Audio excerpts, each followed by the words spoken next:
Je voudrais commencer par remercier Patrick Boucheron et Paulin Ismal de m'avoir invité à ce privilège qu'est la discussion que nous pouvons avoir aujourd'hui. Alors évidemment, on n'en ressort pas indemne. J'ai suivi les cours de Pierre Lévesque à l'université de Besançon quand j'ai commencé mes études d'histoire il y a bien longtemps. J'ai lu beaucoup Vidal-Naquet et Vernant, et d'un seul coup, je m'aperçois qu'il va falloir que je relise tout, et je me demande si j'aurai le temps de le faire. Donc voilà. Alors, Castoriadis écrit, et c'est une citation auquel tu as fait allusion tout à l'heure, Paulin, le juger et le choisir, en un sens radical, ont été créés en Grèce, et c'est là l'un des sens de la création grecque de la politique et de la philosophie. Par politique, je n'entends pas les intrigues de cour ni les luttes entre groupes sociaux qui défendent leurs intérêts ou leurs positions, mais une activité collective dont l'objet est l'institution de la société en tant que telle. C'est en Grèce que nous avons le premier exemple d'une société délibérant explicitement au sujet de ses lois et changeant ses lois. Ailleurs, les lois sont héritées des ancêtres ou données par les dieux, mais ne sont pas créées par des hommes à la suite d'une confrontation et d'une discussion collective sur les bonnes et les mauvaises lois. Alors, est-ce qu'une citation comme celle-là est représentative de la façon dont la théorie politique contemporaine envisage la Grèce et essaye de s'en servir? C'est loin d'être le cas. Bien sûr, quand on pense aux manuels que nous avons utilisés au lycée, que nous utilisons au lycée, on a deux variantes. D'une part, il y a la variante la mort de Socrate, le sage philosophe, sacrifié par un peuple irrationnel. On a également la variante de la démocratie fondée à Athènes, ressurgissant au moment de l'expérience communale médiévale, et puis arrivant à maturité à partir des révolutions de la fin du XVIIIe siècle. Et cette deuxième variante est répétée de façon plus ou moins routinière, y compris par des spécialistes reconnus. Par exemple, John Donne, le grand théoricien politique de Cambridge, qui publie une histoire de la démocratie en 2005, reprend ce que, quelque part, nous savons tous à partir du lycée. La spécificité de Castoriadis, c'est d'élaborer un vrai travail sur Athènes et de s'appuyer sur l'expérience grecque pour relativiser le présent. Cependant, une telle manière de faire n'est pas majoritaire, elle n'est pas unique, mais elle est minoritaire. Lorsque l'on n'analyse plus les manuels, mais la pensée théorique vivante, il me semble que trois grandes attitudes se dégagent dans le rapport à l'expérience athénienne. La première attitude, c'est celle de l'oubli. On ne fait au mieux que la mentionner pour mémoire. On a retenu les manuels, mais on s'en débarrasse vite pour passer aux choses sérieuses. La deuxième manière de se lier à Athènes est ce que j'appellerais l'usage métaphorique. Athènes ne vaut pas pour elle-même, il s'agit d'un exemple historique concret que l'on n'approfondit pas et qui est là pour parler d'autre chose, par exemple de la vraie démocratie. Et puis la troisième manière de faire est celle de la réflexion théorique. C'est seulement dans ce troisième type qu'Athènes est une expérience qui est source de réflexion théorique sur la politique et la démocratie au XXIe siècle.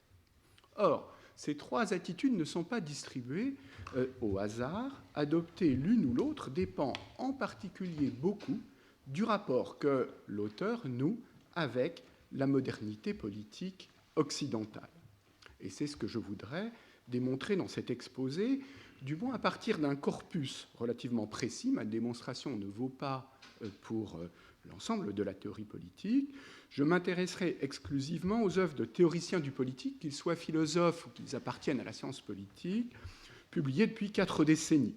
Grosso modo, depuis le milieu des années 1970, après les années 68, donc 4 décennies marquées par l'apaisement post-68, une démocratisation culturelle, une mutation sociétale énorme, la montée du néolibéralisme et l'écroulement du communisme historique, le recul de la culture classique dans l'éducation primaire et secondaire, et puis plus tardivement par la montée du Sud global. Donc je parle d'une production théorique qui vient après Hannah Arendt, et en quelque sorte, ce que je vais dire est une note de bas de page à ce que Carol Windmeyer dira, c'est la note de bas de page à la fin que vous allez avoir en antépremière. Et je procéderai en 3 temps. Dans une première partie, j'analyserai celles et ceux qui font de la modernité politique occidentale le point de départ de l'élaboration de théories politiques. Dans un deuxième temps, je me pencherai sur celles et ceux qui proposent une déconstruction de cette modernité politique occidentale ou qui veulent lui opposer une alternative. Et dans un troisième temps, j'étudierai celles et ceux qui intègrent cette modernité politique occidentale dans une perspective plus vaste. Et pour annoncer tout de suite la thèse que je voudrais défendre, il me semble que pour les premiers, la position qui prédomine est celle de l'oubli, que pour les seconds qui veulent déconstruire ou proposer une alternative, l'usage est surtout métaphorique, et que pour les troisièmes qui veulent intégrer la modernité politique occidentale dans une perspective plus vaste, proportionnellement, la réflexion théorique est plus répandue. Alors tout d'abord, donc, celles et ceux qui proposent la modernité politique occidentale comme point de départ fondamental dans l'élaboration d'une théorie politique. C'est, à l'échelle internationale, la position qui, de loin, est majoritaire chez les théoriciens du politique. Ce n'est pas complètement trivial de le rappeler. Dans les manuels de notre jeunesse, pour celles et ceux d'entre nous qui ont les cheveux blancs ou gris, dans l'histoire de la démocratie à la John Donne, on a une tradition occidentale inventée, pour reprendre la parole d'Hobsbawm, où il y a une sorte de continuité d'Athènes à nos jours, au-delà des éclipses. Or, dans les 4 dernières décennies, l'une des caractéristiques de ces théoriciens du politique, peut-être est-ce un effet à retardement des expériences totalitaires du XXe siècle, des guerres mondiales, est d'être moins naïvement eurocentrique et plus précautionneux dans l'établissement de filiation. Et d'une certaine manière, on passe de l'histoire occidentale à un focus sur la modernité politique occidentale. Le déplacement peut paraître subtil, mais il est significatif pour notre sujet d'aujourd'hui. Car ce qui frappe lorsqu'on lit les philosophes politiques autour desquels les débats se sont largement structurés au cours des 4 dernières décennies, c'est qu'Athènes est largement oubliée.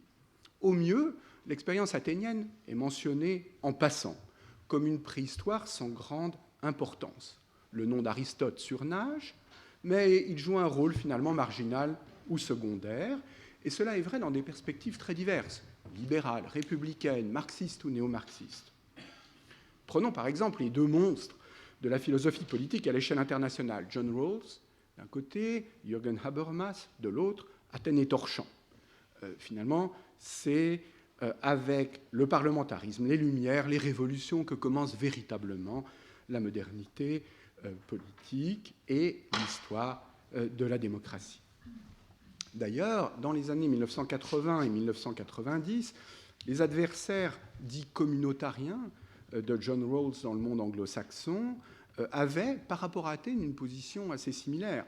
On peut citer le philosophe Michael Sandel de Harvard, Charles Taylor de Montréal, Michael Walzer de Princeton. Ils ne sont guère différents. Et quand on va au-delà, ou en deçà plus exactement, de la modernité politique, c'est plus pour Walzer à l'expérience juive qu'à l'expérience athénienne qu'il est fait référence.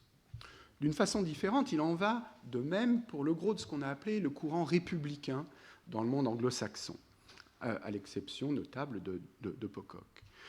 À commencer par la fameuse école de Cambridge, qui peut être une certaine importance dans le cadre de ce séminaire, car elle réhabilite dans une perspective d'histoire des idées politiques l'expérience communale médiévale et renaissante. Quentin Skinner lui-même, qui est, disons, le plus important de cette école, publie en 1978 son ouvrage majeur, Les fondations de la pensée politique moderne, volume 1, La Renaissance, volume 2, L'âge de la réforme. Le titre et le sous-titre parlent d'eux-mêmes, on parle de la modernité. Vous me direz, c'est normal, c'est un moderniste. Mais en même temps, lorsqu'il remonte 20 ans plus tard à la période classique, c'est à Rome qu'il va se référer et non pas à Athènes. Et la collection Ideas in Context aux presses universitaires de Cambridge, qui est le principal lieu d'histoire des idées politiques à l'échelle internationale, laisse très largement Athènes de côté, presque complètement en fait.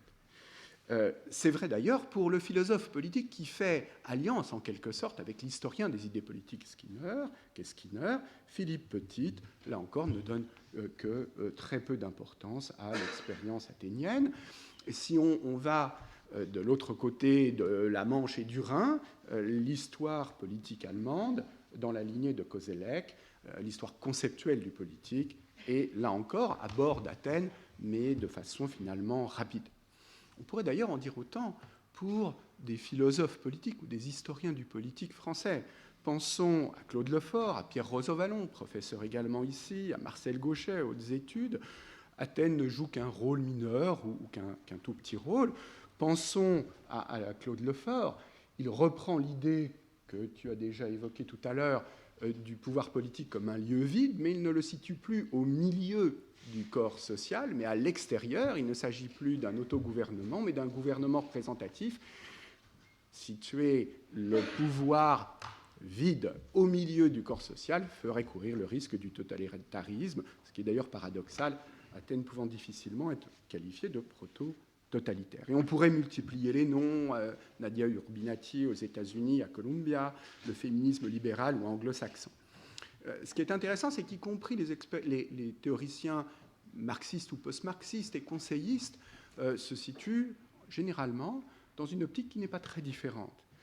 Prenez Étienne Balibar en France, Chantal Mouffe, Ernesto Laclau, le populisme de gauche à l'échelle internationale, Tony Negri et Michael Hart, des théoriciens de l'altermondialiste, voire Martin Brough, qui fait un beau livre sur l'expérience plébéienne et qui l'a fait dans une perspective conseilliste, et pour lequel la Commune de Paris joue un rôle important, mais il fait commencer l'expérience à Rome et non pas à Athènes.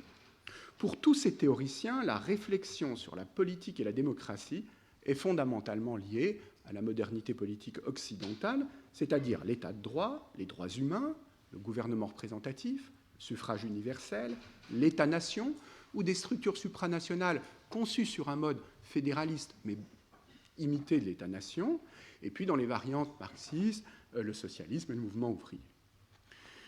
Il n'en va que peu différemment de la part des politistes. Athènes est présente, mais n'importe que par le contraste qu'elle permet d'établir avec la modernité politique occidentale. Ces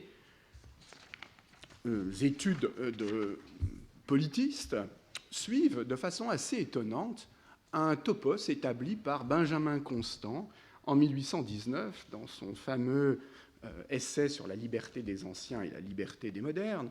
La liberté des anciens, disait Constant, consistait dans l'exercice collectif et direct de la souveraineté grâce à une participation active et constante au pouvoir collectif de tous les citoyens. Une telle liberté n'était possible que dans de petites communautés, de mœurs homogènes, en perpétuel état de guerre, et où l'esclavage permettait aux citoyens de se consacrer à la chose publique. Dans les États modernes étendus, portés à la paix et au commerce, libérés de l'esclavage, les hommes libres n'ont plus un tel loisir. La liberté des modernes est donc essentiellement négative. Elle consiste à ne pas craindre l'intervention abusive de l'État dans les affaires privées. Elle inclut certes aussi le droit d'influer sur les représentants à travers l'élection et l'opinion publique, mais l'objectif principal est bien de réserver le plus de temps possible à la jouissance paisible de l'indépendance privée, en se déchargeant sur quelques-uns des fonctions de gouvernement.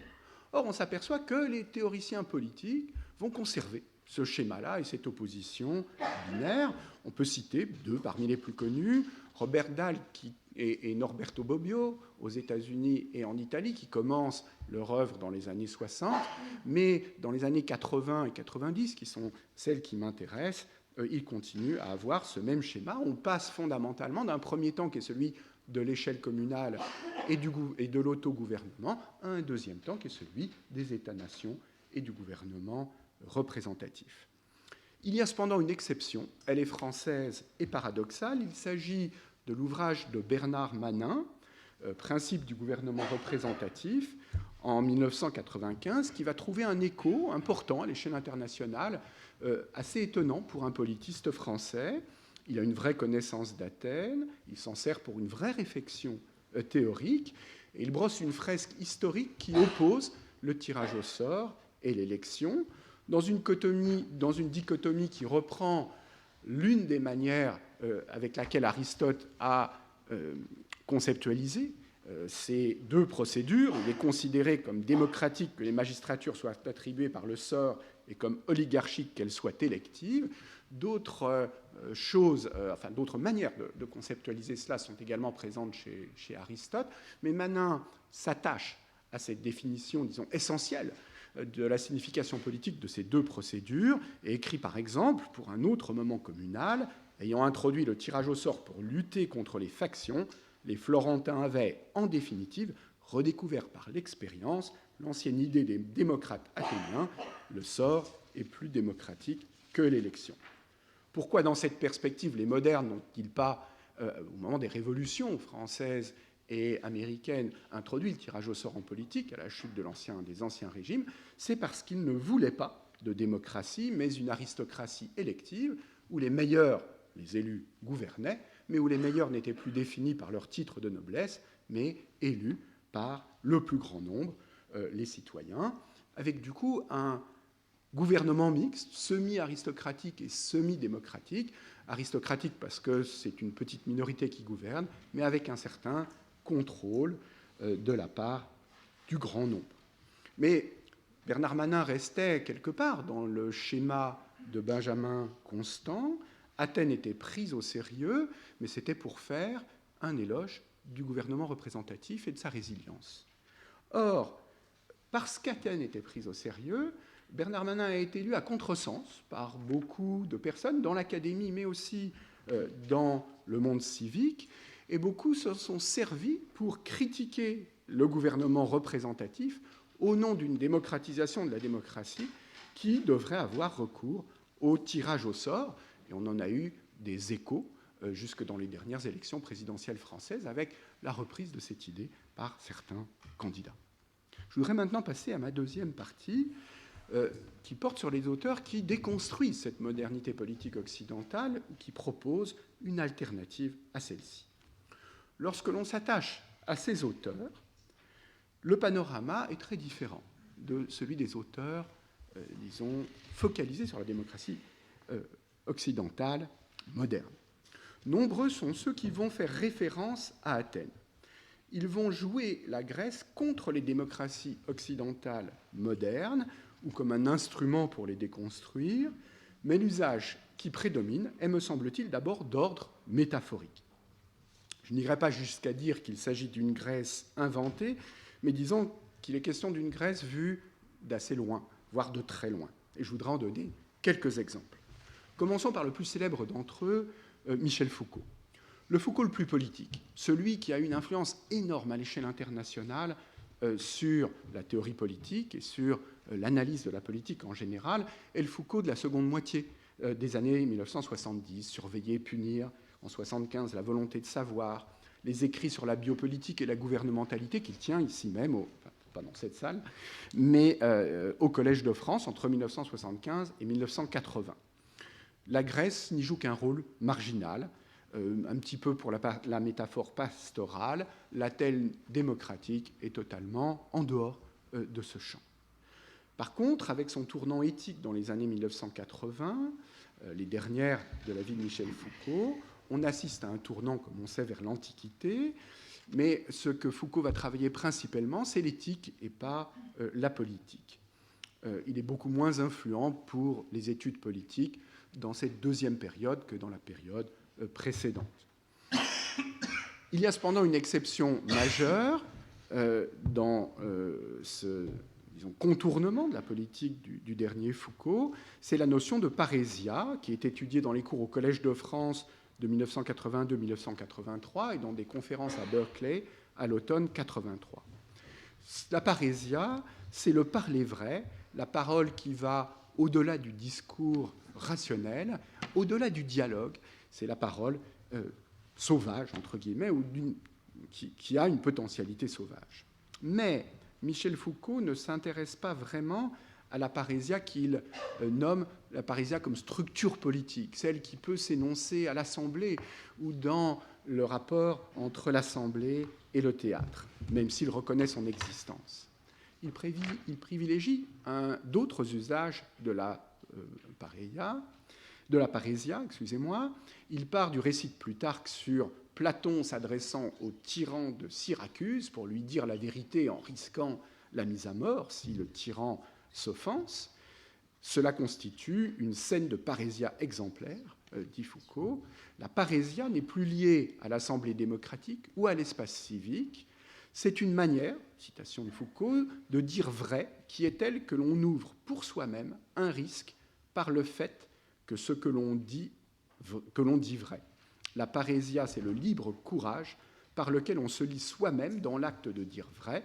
C'est l'éthique du dire vrai dans son acte risqué et libre. Si l'on veut, cette notion permet davantage de conceptualiser la parole des dissidents de l'Union soviétique de l'époque, bien plus qu'une dimension clé de la démocratie. Ce n'est pas cela qui intéresse Foucault.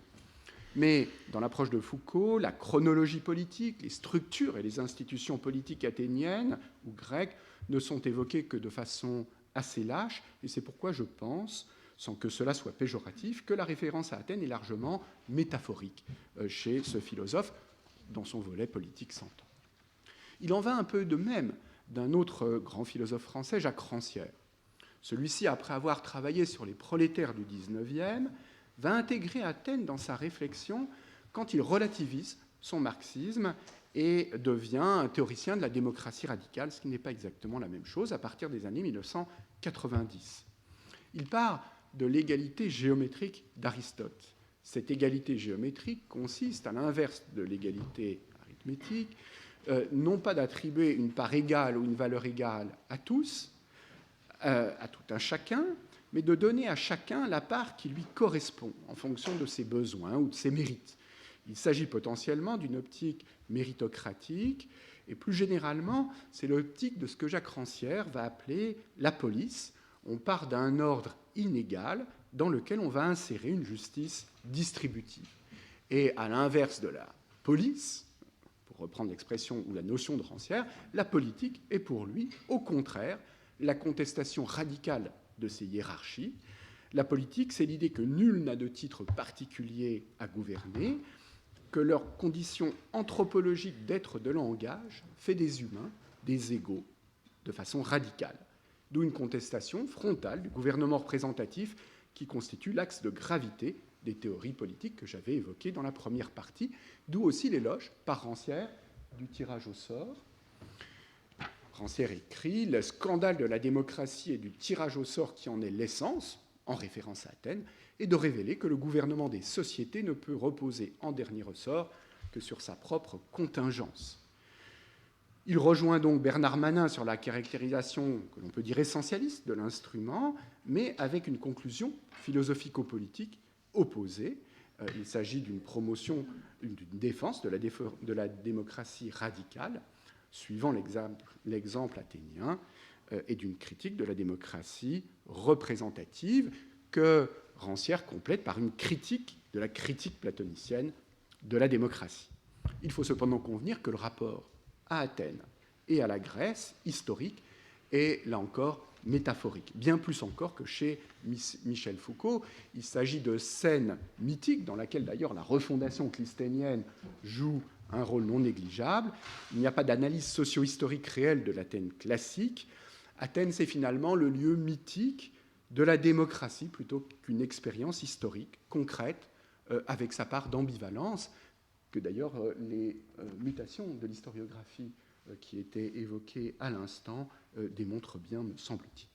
On pourra en dire autant d'Alain Badiou, où la référence à Platon, très marquée, a chez lui une double fonction.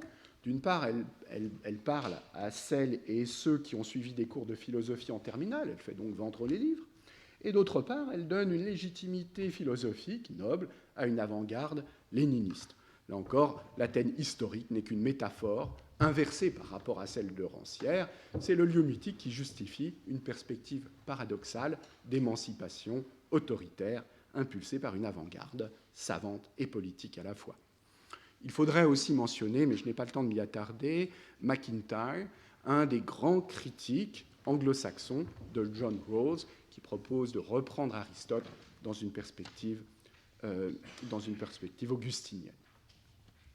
Cela ne veut pourtant pas dire que tous les penseurs qui entendent déconstruire la modernité politique occidentale ou proposer une alternative fassent cet usage d'Athènes. Il y a une série de théoriciens du politique qui sont plutôt sur la ligne de l'oubli, des penseurs conservateurs réactionnaires, sur des bases religieuses notamment. À l'inverse, l'anthropologie politique anarchiste d'un James Scott, qui pense l'État contre la société à partir des sociétés de chasseurs-cueilleurs, mais qui ne parle pas du tout, ou quasiment pas, de l'Athènes classique. Certains courants écologistes, par exemple Bruno Latour, nous n'avons jamais été modernes, pour lesquels, là encore, Athènes ne joue pas un grand rôle, et certains courants post-coloniaux radicaux. Et puis, il y a cette exception, qui est Castoriadis, dont nous avons déjà parlé. Le philosophe découvre Athènes sur le tard. Alors, il est grec, mais il va en parler dans ses écrits de façon tardive, dans les années 70, lorsqu'il abandonne le marxisme, hétérodoxe qu'il défendait jusque-là, et donc une des variantes de la modernité politique occidentale, pour se faire le théoricien de la démocratie radicale, effectuant un mouvement parallèle à celui de Rancière, mais plus accentué. Il passe alors d'un marxisme autogestionnaire à la démocratie radicale, avec l'institution imaginaire de la société en 1975, et à partir de là, il n'arrêtera pas d'écrire et de publier sur l'expérience athénienne, qu'il va constituer comme un modèle non pas paradigmatique, mais, quelle est l'expression que tu as reprise de lui, comme un germe, qui permet de penser autre chose que le gouvernement représentatif occidental que Castoriadis présente comme une oligarchie libérale et un régime de l'hétéronomie, pour en tout cas une bonne partie des caractéristiques du présent. Castoriadis va lire les historiens de la Grèce, pas seulement les philosophes, il va avoir une compréhension beaucoup plus profonde de l'expérience athénienne et grecque que les autres théoriciens du politique. Athènes est l'expérience de l'autogouvernement, est l'expérience de l'autonomie, c'est l'idéal communal qui peut être repris, y compris contre les philosophes grecs de l'époque et contre les théories élitistes contemporaines. L'autogouvernement est présenté par Castoriadis contre les gouvernements représentatifs modernes. Une double limite, cependant, dans l'approche de Castoriadis. Il a, comme la citation que j'avais donnée initialement dans cet exposé, un dédain pour la politique comme lutte pour le pouvoir, pour les méandres de la politique politicienne athénienne. Du coup, il livre certaines interprétations étonnantes, par exemple du fameux discours de Périclès, auquel il a été fait allusion. Et dans le même ordre d'idées, il a également un dédain pour les institutions. Et en particulier, l'instrument qu'est le tirage au sort n'est évoqué qu'en passant. Il me semble que c'est pour cela que Castoriadis a une influence somme toute limitée par rapport à la densité de ses écrits philosophiques sur les historiens de la Grèce. Cependant, il n'y a pas de doute que ces écrits vont au-delà d'une lecture métaphorique d'Athènes. Il s'agit bien d'une réflexion théorique au sens fort du terme, que l'on peut bien sûr contester, sur la politique et la démocratie, où Athènes joue un rôle central. La deuxième limite de l'approche de Castoriadis, avec le recul de quelques années dont nous pouvons bénéficier, c'est qu'elle est totalement eurocentrique. Rappelez-vous la citation initiale, la politique s'est inventée en Grèce, la philosophie s'est inventée en Grèce. Les références historiques de Castoriadis sont des références d'avant l'histoire globale, et c'est ce qui change en partie au moins avec les auteurs que je vais aborder dans la troisième partie, qui va donc porter sur ceux et celles qui proposent d'intégrer la modernité politique occidentale dans une perspective plus large. Le panorama du rapport à Athènes se diversifie lorsque l'on passe à ces auteurs, à ce troisième type d'auteurs. Ce sont des auteurs moins connus que les grands noms que sont Habermas, Rawls, Foucault, Rancière ou Castoriadis. Il propose des théories fort diverses qui entendent relativiser la modernité politique occidentale sans la déconstruire ou la nier, ou lui opposer une alternative. Ces théories visent à prendre de la distance avec ce qui est aujourd'hui tenu pour évident, à savoir que le bon régime, c'est la démocratie, et que la démocratie, c'est les droits humains, l'état de droit et la démocratie représentative. Et ces auteurs visent à intégrer certains éléments de la modernité politique occidentale aux côtés d'autres, différents, venus d'époques ou de régions du monde, qui ne sont pas au centre de l'attention des auteurs de la première partie. Il vise également à montrer les circulations entre régions et les réémergences de thématiques anciennes que l'on pensait disparues pour réfléchir sur la politique et la démocratie au XXIe siècle. Dans cette optique, deux courants assez différents, même s'ils ne sont pas contradictoires, ont recours au passé prémoderne pour penser le XXIe siècle. Le premier, parfois qualifié de néo-médiévaliste, entend conceptualiser la gouvernance mondiale au-delà de la souveraineté nationale. L'ordre international est alors, et y compris du coup national, est alors caractérisé par une juxtaposition compliquée de normes plutôt que par une hiérarchie claire et pyramidale, bien ordonnée de normes telles que postulées par le constitutionnalisme classique. Ces courants du pluralisme juridique, du néoconstitutionnalisme, en particulier en Amérique latine, ont cependant pour point de référence historique prémoderne davantage l'Empire ou les communes médiévales plutôt qu'Athènes. Et je le laisserai de côté ici. Le second courant, par contre, fait une référence centrale à Athènes pour penser un nouveau régime politico-institutionnel, une nouvelle constitution mixte allant au-delà du simple gouvernement représentatif, et qui articulerait élections, assemblées du type celle de Nuit debout, auquel nous avons fait allusion, et tirage au sort. Rappelons que la tripartition des Grecs passait fondamentalement par le nombre de personnes qui participaient au gouvernement, une personne, un petit nombre ou un grand nombre, monarchie, aristocratie, démocratie. En Angleterre, c'était à l'époque moderne transformer cette trilogie en s'incarnant dans des institutions spécifiques. Le roi représentant le pouvoir de l'un, la Chambre des Lords étant pensée comme représentant le pouvoir du petit nombre et la Chambre des communes comme le pouvoir du grand nombre. Puis, avec les révolutions, en particulier la révolution américaine, l'idée du check and balance, de la séparation des trois pouvoirs, a largement rompu avec l'idée originale des Grecs des formes de gouvernement ordonnées par le nombre des gouvernants. Et aujourd'hui, en quelque sorte, ces théories politiques proposent une nouvelle version où le gouvernement mixte passe par une alliance ou une combinaison entre l'élection qui favorise le pouvoir du petit nombre, d'une aristocratie élective, pour reprendre les paroles des pères fondateurs de la République américaine, et une démocratie directe passant soit par l'Assemblée, des référendums d'initiative populaire, ou le tirage au sort qui permet le pouvoir du grand nombre.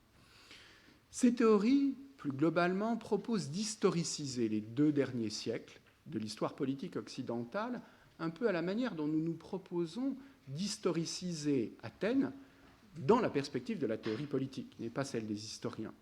L'expérience de la modernité politique occidentale contient des éléments universalisables et d'autres qui ne le sont pas. Elle ne dit pas tout sur la politique et la démocratie au XXIe siècle.